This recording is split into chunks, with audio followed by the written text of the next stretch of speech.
Hey, everybody, and welcome to another episode of From Paper to People, the Family Cookbook. I'm sitting on my front porch again. Today, it's a bit more humid. It's a bit hotter. The breeze is blowing, but it's kind of like, seriously, you want me to blow? Okay. The sky is definitely blue. The trees are green because I'm paying attention to what I'm saying this time. The trees aren't blue. The trees are green. I heard myself last time, and I don't know. I didn't want to cut it. It kind of seemed funny to me that I was that stupid, so I just left it in. Anyway, there will be passing noises and things like that because half the time when we eat in the summer, we eat outside and we enjoy the bugs, the birds, the cars, the occasional lawnmower, whatever it is that's going on outside. So I've got a recipe for you today, and it involves a couple of things. It involves a great story about my mom, and it involves the genealogy of a recipe, some guesswork, and then it involves the story, I guess, of I don't know, maybe my family, maybe the recipe itself, maybe the two combined. I'm not really sure how you'll see it, but I'm going to put it out there. It is the story of Johnny Mazetti, or is it Johnny Marzetti? We shall see. Nevertheless, I need to preface that this recipe comes from my mom's side of the family. My mom was an awesome cook. She was a really great home cook. She was not educated in terms of taking chef classes of any kind. She was just really good at what she did, and she had a great taste for foods so that she could taste ahead of time if you just told her a number of ingredients, or if she just looked at a spice rack. She could figure out, if I put this, that, and the other thing together, this is what it's going to taste like. She just had that innate ability. The way that some people have a kind of a style sense, being able to look at things and figure out what works, she could do that, but she could do it in her mind with flavors. And she was amazing. And she came from a house that really appreciated food. My mother's mother was a standard, I think, Midwestern cook. She did sort of German and English kinds of things because she was a German and English girl from Omaha, Nebraska. And my grandfather's family, I don't really know much about them in terms of what they were like as people. He was an only child, and he really only ever talked about himself, quite honestly. That's who he was. So I'm not very clear on who his parents were, but this story does involve my guesses about them because that's sort of where I had to go. Now, when you're doing genealogy, sometimes you have to make educated guesses, put them in place, and see what, if anything, pops up. That's part of the process of letting the information come to you. And that's particularly true when you're using a database that learns and a database that spits out hints like Ancestry. I had to do the same thing here when I was trying to figure out where this recipe came from. It started because in my recipe book, it's called Johnny Mazetti, and that was my mom's name for it. That was what it was already called in the family and had always been, and I needed to look it up. But I need to explain to you this cookbook. My mom died of ovarian cancer 25 years ago, and before she died, she was never a person who was going to sit you down and say, now when I die, do this, that, and the other thing. She was not about that. When she had chemo, she would have chemo and be sick, and then the next day, she would be up and doing whatever she was supposed to be doing. She would be making lists, running errands, taking care of other people, doing all the regular stuff that she would have been doing when she wasn't ill. And she was amazing that way. She didn't have a whole lot of patience for self-pity. I think she was kind of accepting of what it was that was going to happen. And so what she did was amazing to me. At that time, we were all using WordPerfect. It was before Microsoft had taken over the planet, you know. And she had me teach her how to create a document and create chapters and do merges and things like that. And she created a cookbook. And this cookbook was full of every single recipe that was kind of an on-demand recipe in the family. And she called it Our Favorite Recipes, December of 1992. And she died in June of 1993. So this was her Christmas present to everybody in the family. And over the years, whenever I came home, say from college, she would say, all right, what do you want me to make you? And it was like, oh, Mom, make me fried chicken, because she made this really great fried chicken that I will share with you in a future date, and garlic mashed potatoes, and make the burnt buttercream icing that you make, and slap that on a spice cake. And, I had my list of demands. And when my sister came home from college, she had her list of demands, right? There were certain things that my dad always wanted to eat that he really liked. They were foolproof dinners for him. And so she made sure that those things were in there. And when she assembled this cookbook, it was her way of taking care of us. I wouldn't even go so far as to say that it was a goodbye, because that would be sort of maudlin, and she wasn't. But this is what she did for us. And I think that that was really amazing. So I was looking through it to find things to talk to you guys about. And one of the things that I found was this recipe for Johnny Mazetti. And when I looked at it, I was like, oh, this is definitely a mom recipe. And maybe it came from my mother's mother. But, I wonder if it just came from a Women's Day kind of recipe in the back of the magazine. I doubt it has any provenance. And so I Googled it. And boy, was I wrong. There is a whole story that goes with this. There are 2 names for this recipe. My mom has it as Johnny Mazetti, Mazetti. But when I Googled that, it came up Johnny Marzetti, Marzetti. There was an R in there. And that's because 2 different people or groups of people take credit for the creation of this recipe. And I was kind of wowed by that. And then there's this ingredient in it called Arturo sauce. And I had to Google that as well. And there's kind of a battle as to where the Arturo sauce comes into it. Either this recipe comes from Columbus, Ohio, straight up, or this recipe comes from the Panama Canal Zone. So, okay, let that settle in for you for just a minute. All right, so here's what I learned. I did a bunch of Googling. I had to do research in order to be able to present you with a casserole, okay? This is what I found out.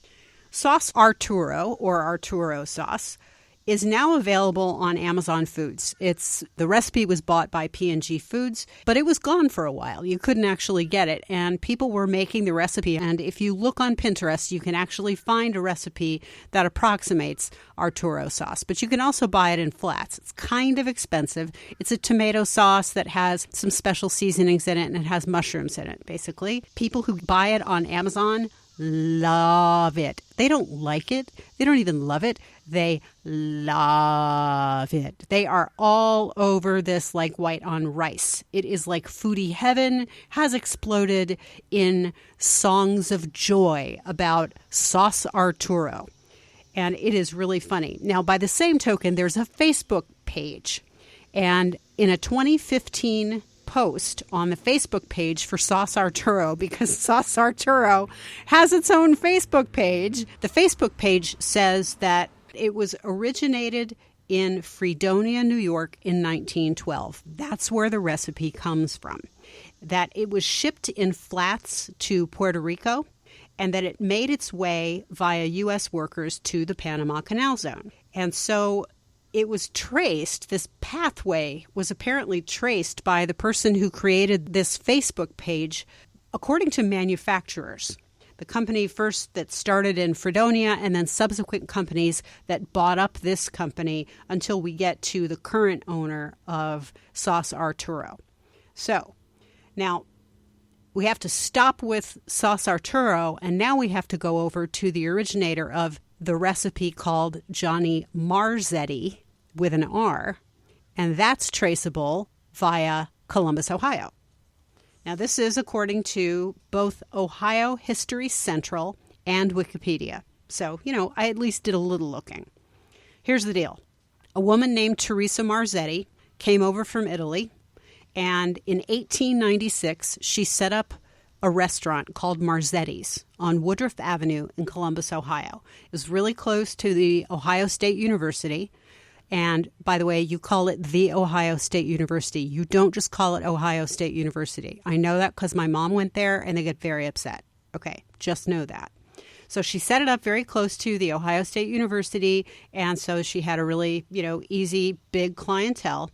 And one of the things that she did was she created a dish that people gobbled up, especially people who didn't know much about Italian food, because let's face it, it was a bunch of Anglo kids probably who were sort of farm kids or whatever going to the Ohio State University. And she named it for her brother-in-law, Johnny Mazetti.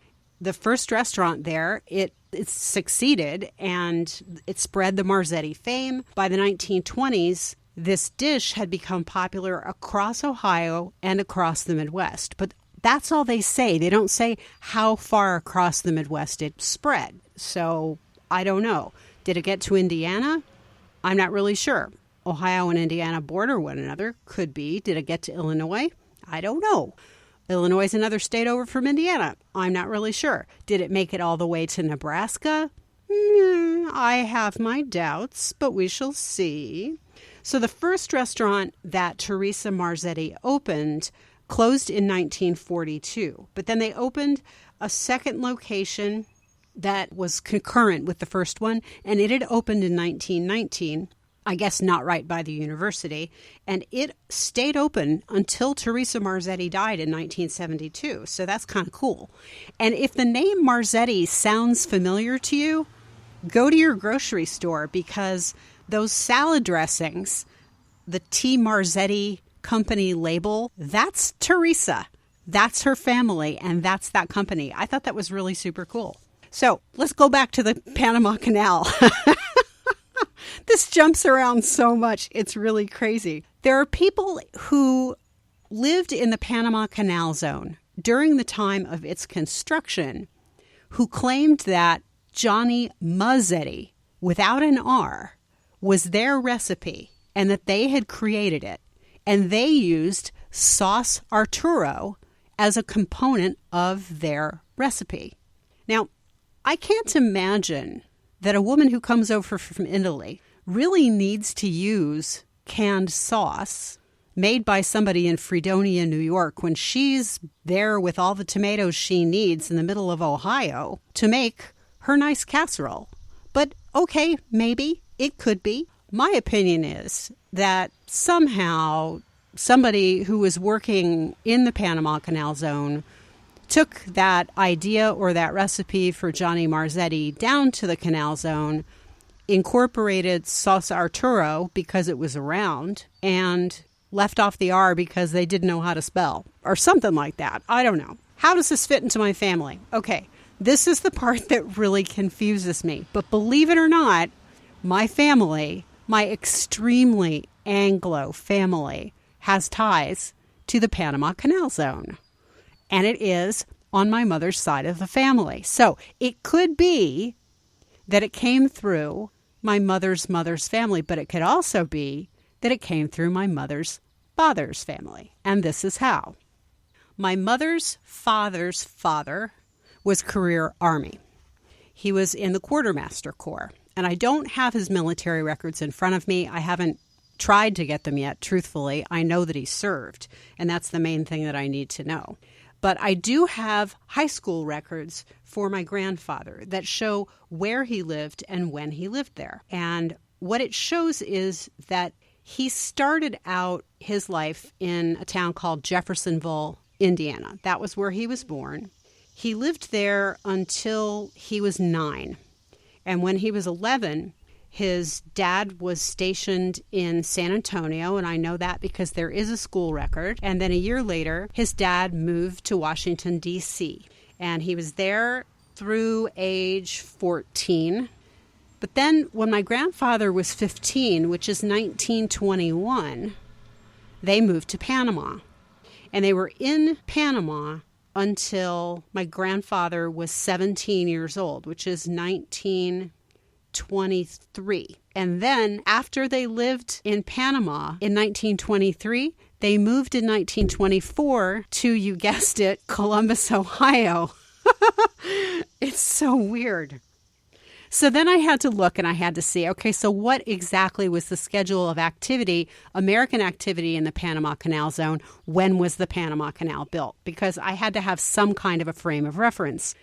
So The Panama Canal was built between the years 1903 and 1914 by the United States with permission of Panama. And there was some contention about it, and it was like a whole military thing. And, you know, Theodore Roosevelt was all about like jumping in on other people's countries and either taking their land or liberating it as long as we had some rights, basically. You know, it was a big manifest destiny kind of deal.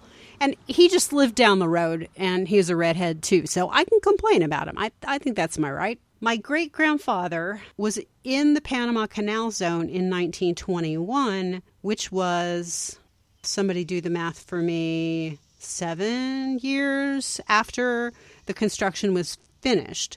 But there was a military presence there for a while after the Panama Canal was completed and was turned over to the country of Panama. Because, as I say, there were military tensions for a while. So now the question becomes, because Sauce Arturo is a component part of the recipe that my mother grew up with in her household, and because it was called Johnny Mazetti instead of Johnny Marzetti, I think, don't you, that recipe came back from the Panama Canal Zone with my mother's father and his parents. Doesn't that make sense? I think that makes sense. Anyway, that's a very long way of getting to what is essentially a pasta and tomato sauce casserole. It's really pretty good, though. And here now the recipe for Johnny Mazetti. Makes enough for an army. That's according to my mom. 1.5 pounds of ground turkey, 1 pound of onions diced, 1 pound of green peppers diced, 4 cloves of garlic minced. Fry each vegetable separately in some oil and then fry the meat, breaking it up as it browns. Mix all together in a large bowl. Then, 2 cans tomato soup, 1 small can tomato sauce, dash of hot sauce, 1 pound cheddar grated, 1 small can tomato paste, 2 cans Sauce Arturo, 1 large can chopped mushrooms, which Mom says is optional. Mix with the meat and vegetables. Boil 2 7 to 8 ounce packages of wide noodles with a clove of garlic. Add the cooked noodles to the mixture. Put into casseroles and top with more grated cheddar cheese. Bake 1 hour in a 350-degree oven. Freezes well. Okay, so here's the thing. This is another reason why I don't think that anybody picked this up in Columbus, at the very least. And I would say that this was doctored up somewhat in the Midwest, or that it was downright originated by American transplants in Panama who were working with the food that they could get. Any self-respecting Italian-born cook who is serving Italian food in an Italian restaurant is not going to put canned tomato soup in her food. She's not gonna. It's not going to happen. I mean, are you with me on that? Okay. Also, she's not going to put cheddar in her food. It's not going to happen. There are all these beautiful, beautiful cheeses in the world of Italy and Italian cuisine that she could use. Cheddar, while a lovely cheese that I adore and will eat at the drop of any given hat, is from England and is not a food that I would eat in Italian food. Like, I would not put it on lasagna. I mean, just no. No. The other thing is, you don't use flat noodles in Italian food. You use pappardelle. You don't use flat noodles. You don't use egg noodles. You use pasta. And there are lots of beautiful different kinds of pasta of all different sizes and shapes that you can use. And they're called things that are lovely and descriptive. But you don't use egg noodles. That's not how that works. So this has probably undergone some evolutions. I'm sure that my grandmother subbed in, probably the tomato soup got subbed in at some point because it was something that was easier to find during World War II. She was inventive as a cook, doing what she could with what she could find when war rationing was on. And because, even when they had to go to the PX, because my grandfather was also career military, she had to work with whatever was available. So there are a lot of different kinds of hands that have been put into this. But I'm still putting my money. If I were a betting woman, I would put my money on my grandfather's parents, particularly my grandfather's mother, Deborah Dorcas Scott Bowers, lassoed this recipe when she was in Panama from some other military wife. And she brought it back up and made it when they were in Columbus and D.C. and all the other places that they were stationed. And she passed it on because it was a favorite of my grandfather's. And my grandmother started making it when my grandparents were married.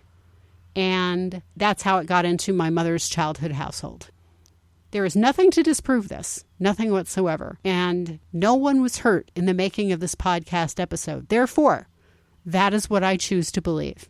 And if somebody else can disprove it, by all means, send me a message through my contact form. But until and unless such a thing happens, that's me. That's what I believe.